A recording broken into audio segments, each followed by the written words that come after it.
InShalla and Ashe. Blessings to you, my energetic beings. It is I, once again, Tonya D, holistic Sha'medium and subtle energy surgeon. Um, so, with all that, does anybody else get lost in TikTok and all of a sudden realize what time it is? Raise your hand. That would be me. It's super funny. If you have yet to subscribe to either my newsletter or my channel, please do. And hit the like button and also ring that bell. It really assists with the echo out to the multiverse to like-minded musers like yourself and myself. Anybody else, can you feel how the energy from yesterday to today is like dropped? It's like peaks and valleys and consciousness waves in the galactic streams. So it's kind of getting that uncomfortable feeling that change is in the air. It's the brisk of change. It's the alignment of our records, our soul, and our heart chamber. It's kind of like the commerce of all the heart's channels. They're all collaborating and they're ready for a new soul narrative, the story of the life that we're actually meant to live. Also called the Prime Directive, if you're interested in a cowrie shell divination. But the rug is literally getting pulled out from underneath. So a new one can actually be rewoven or weaved. The juice and the juiciness of the powers that be, or that be the power. Going from the soil to the seed to the growth of a new. So negative energy gets transformed into positivity in that loop. It's boosting our self-worth, our self-confidence, while at the same time encouraging compassion to our beingness and also to others. So it really is a day to be in your cosmic sphere where nothing gets in except for Creator herself and your personal star channel. And you are in direct line or your lineage with Source, Great Spirit, God, Universe, whatever resonates within your heart channel, because the juice literally is on. So we have a Yin Metal Rooster Day, a Xin You. Yesterday was all Yang metal. Today is all Yin. So the yang energy we have is only the pig on the month branch. So our day pillar is kind of a refined nature of metal. So it's like the rock that was once a mountain or a big stone that is now just a small little tumbled rock. However, the magic in that little small pebble is galactic. It's resilient. It's like Yoda or maybe Yoda over Darth Vader or Luke Skywalker, the little birthing new energetic force that he becomes. But at the hour of the snake, we're going to have more metal released, which is probably right now or close to it, actually. I haven't actually looked. Now that I think about it, time is not my ideal nature. It's too fluid for me. It really is an issue. Ask anybody who's ever been on my live show. But let's see, lungs. Our lungs and the ox probably makes for phlegm in our bodies. Our day is supported with all that earth energy. Once again, there's friendly parallel, or maybe you get along with your siblings today. So this is more actually of a precious metal, where yesterday was more like a sword. However, now that I say that out loud, it could also be destructive as well. But the support is actually positive in nature. And the output is also positive. So actually scratch that thought. So it's a day to release our positive goals and utilize our intuition to be our guide to what goals actually resonate within our heart space and what ones to actually focus on, baby steps, and hold that frequency of faith, inner faith. Justice and truth are also on the horizon.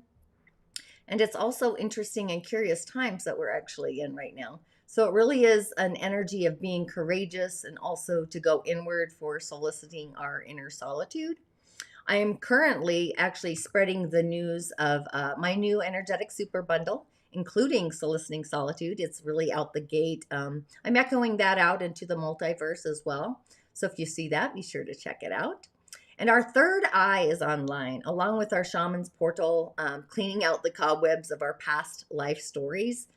Those energetic hiccups, getting a nice little burp.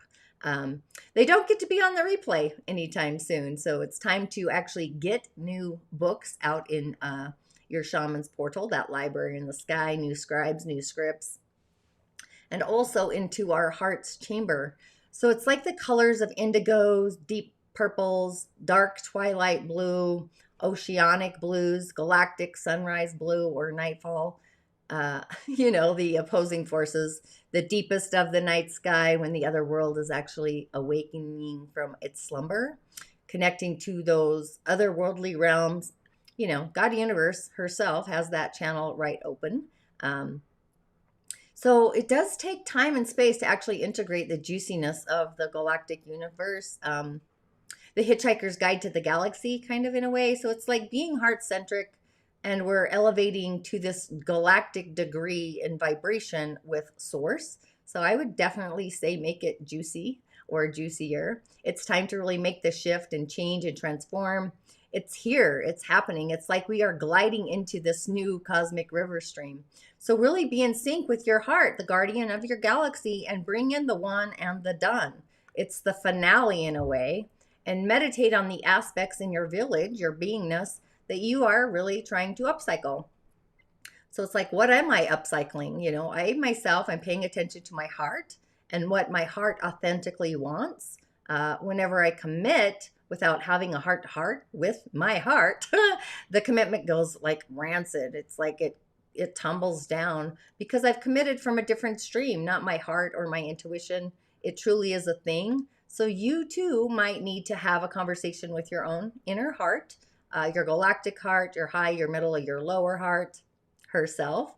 The higher octaves and the virtues actually need to be in alignment as well. You know, mine are always love, peace, joy, integrity, happiness, you know, and all of those actually need to be felt in congruency, authenticity to commit to the hard drive, that more juicy feelings, you know, even like passion, excitement, super juicy laughter, the gut laughter. Laughter will literally take pain away. So if you have to make a difficult decision, you have a challenge, you know, find your inner peace. It's really a treasure in the galactic universe. It's a combination of our heart center, our soul actually feeling juicy, along with our intuition, you know, and if our intuition isn't sending any otherworldly kinds of alert signals or physical world stuff like hitting a red light every time you drive down the road, if you happen to leave the house. Um, yeah, I stay inside lately. I've become a hermit, which we'll get to that soon. So if anything feels off or iffy, then you might have more shadows lurking in your closet. So really sit with spirit, create a container for only you and spirit, by the way, in your galactic sphere, and breathe into your village and look into those shadows, the unseen. I call them the ghost in the darkness. Usually, those darkest forces are really our greatest allies, and allow God Universe to cleanse your beingness. It might not be the time, but yes, it will happen. It's just like sending a memo, like it's just not going to happen right now or not yet. But yes, it will happen. So again, you know, I am committed to a change in my living style. That's kind of the goal story that I'm going into. It's like my soul's directive through listening to the queen inside of me, my heart, along with my intuition, the God Universe channel. Before I really sign off on anything or sign off in general, they have to be actually in spiritual alignment or attunement. So we have like these guides and these messengers coming in, and when you feel it and you love it and you believe it, then you can sign off on it. So it's like building a house, you know. Don't sign on the line until you feel the house is going to be the juiciest of all, that feel good and gooder feeling. So with our third eye online, I myself, I prefer the sound of silence to the sound of the Om channel. But you do you, the heart and the third eye. So you can get your yummy in there. I have all the seed sounds in the show notes, so kind of resonate in through those. And as far as color, I'd probably use a combo of a purpley black or a dark forest green, or your eyes, like my eyes sometimes go really dark black. So it's like this forest green, moss green. They almost look black sometimes. And bring in through the portal, down in through your beingness, into and release out your heart. And as you exhale, you're like exiting through your heart on a 360, just cleansing your entire heart chamber.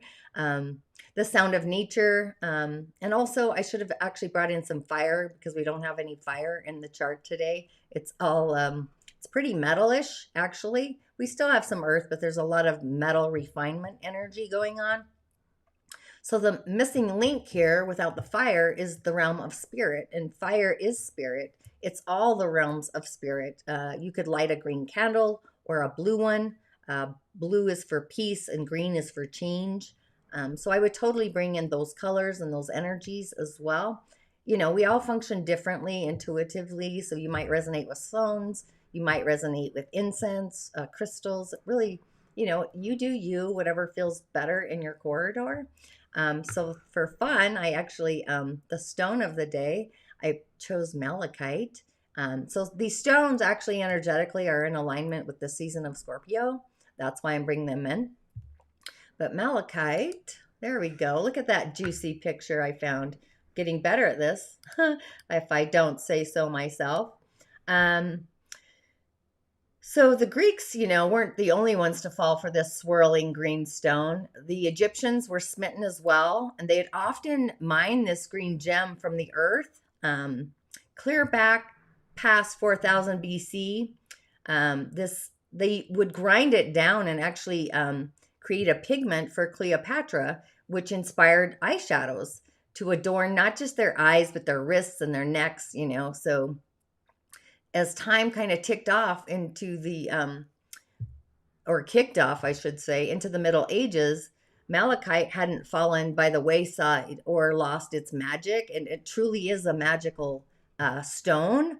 It's been used by healers internally to soothe the stomach ailments and to protect against curses or negative energies.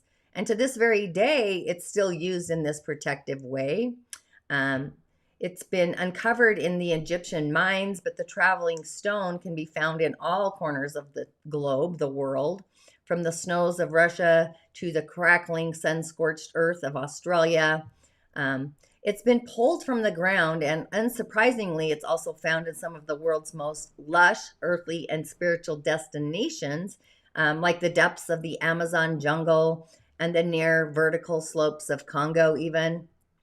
So just having collected all the wisdom of the ages, the stones, the energy in the bones as well, and also the energy of the earth herself, the goddess, malachite is really here to help us in times of transformation.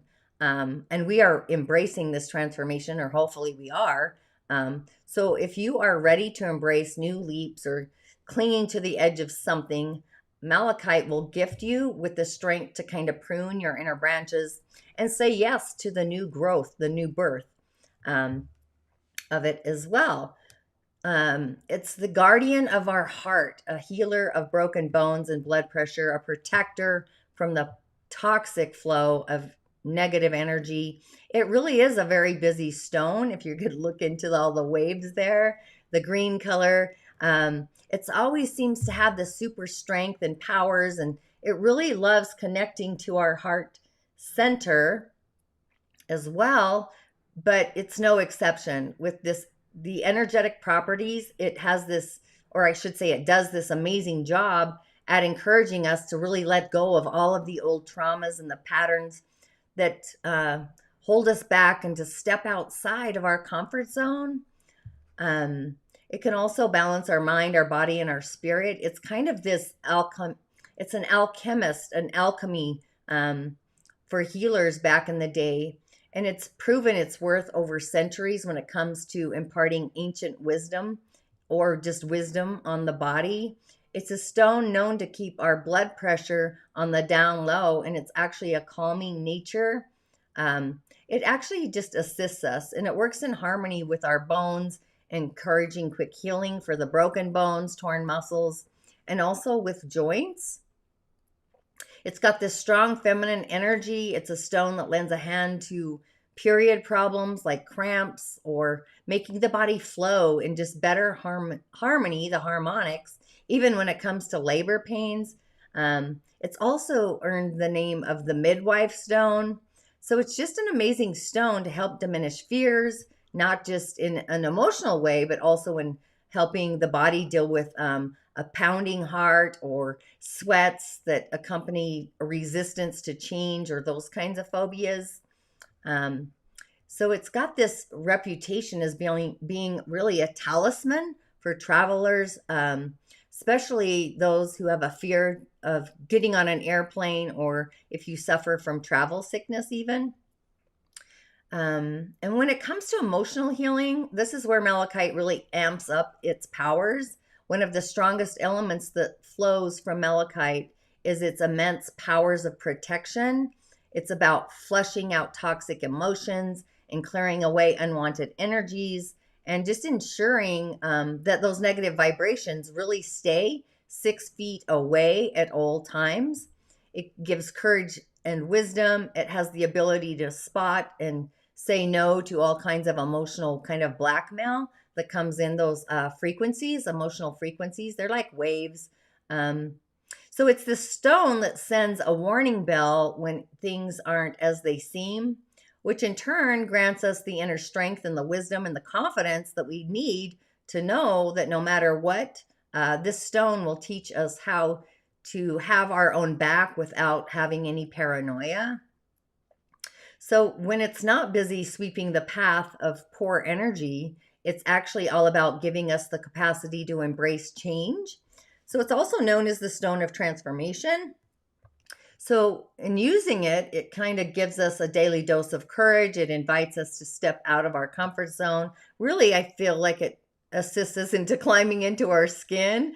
It serves up this savvy reminder that to move forward in life, there really are some things that we actually have to leave behind.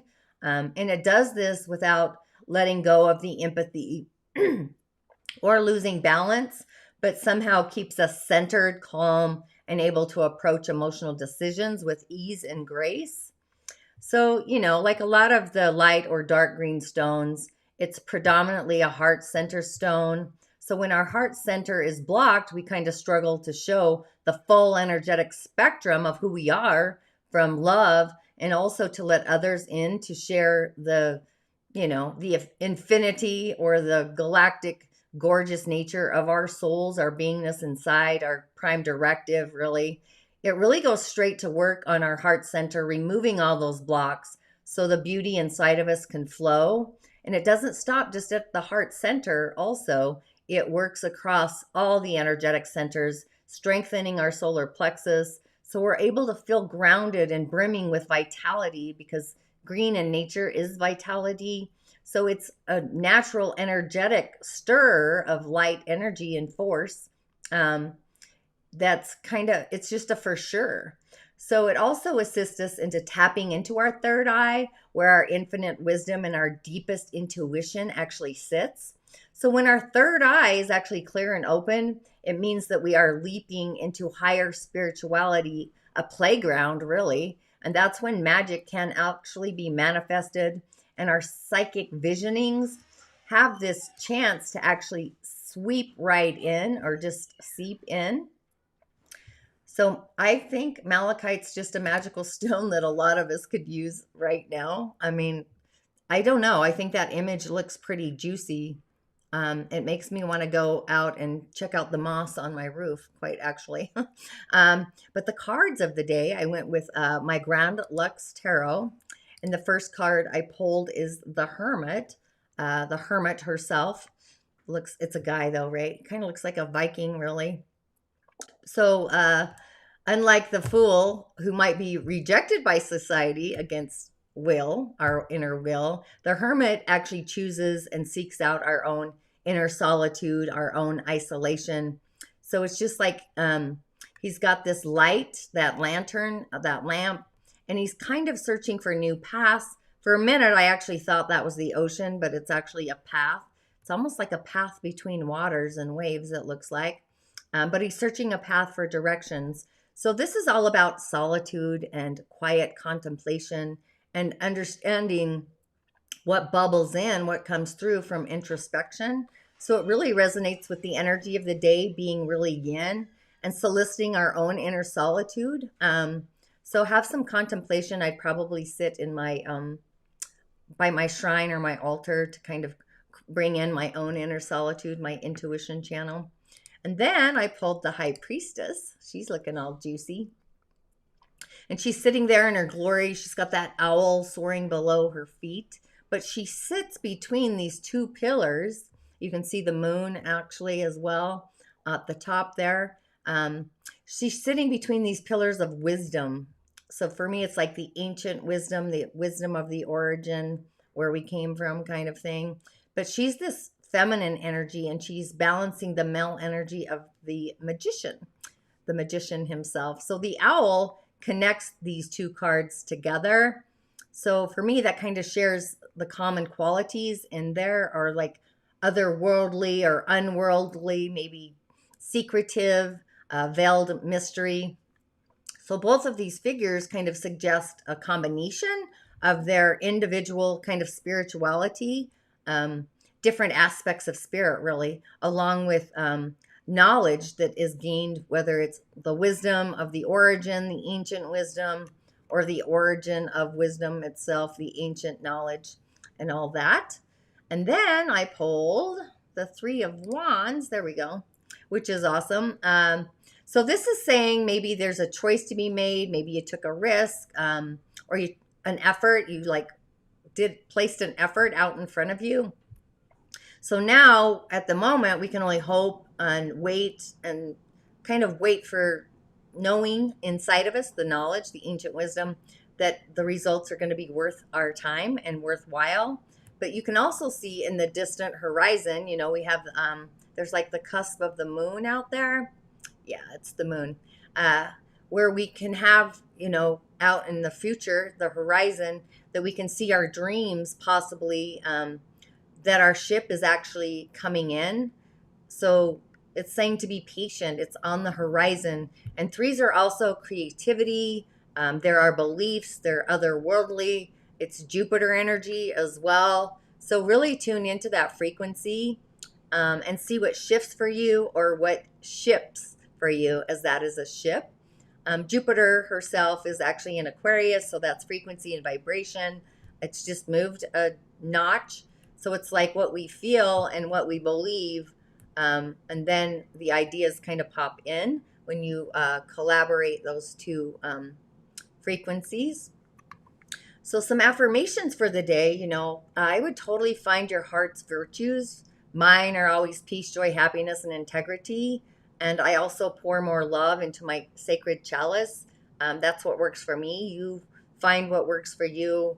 I just like those. They've just been on my radar for a while. But inner peace, is like the calm before the storm, reconciling adversity, whatever that looks like for you. So an affirmation, like it would be something like, I affirm my inner peace, reconciliation, my calm and clarity, while at the same time, you're honoring your heart and your intuition channel, and let that be really your guiding light, your beacon today, and just kind of feel into it in your container, and make it a magical day, InShalla and Ashe. Thanks, Tazzy, for always jumping in, and blessings to you, my girl.